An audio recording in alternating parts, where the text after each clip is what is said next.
How to stop overdraft protection in Wells Fargo. So hello guys, welcome back to my YouTube channel. In this video I'll be discussing about how to stop overdraft protection in Wells Fargo.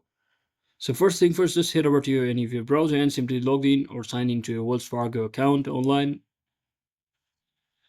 So to actually change or remove overdraft protection through online banking or Wells Fargo mobile, you can just do that by talking to a phone banker or by visiting a branch banker itself.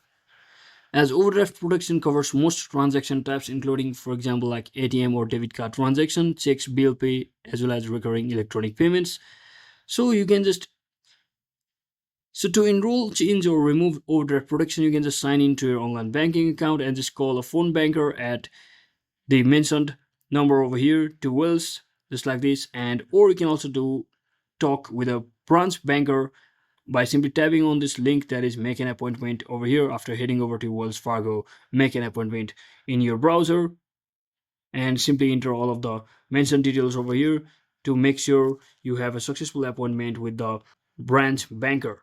So that's it for today guys. Thanks for watching. Don't forget to like and subscribe. See you on the next one.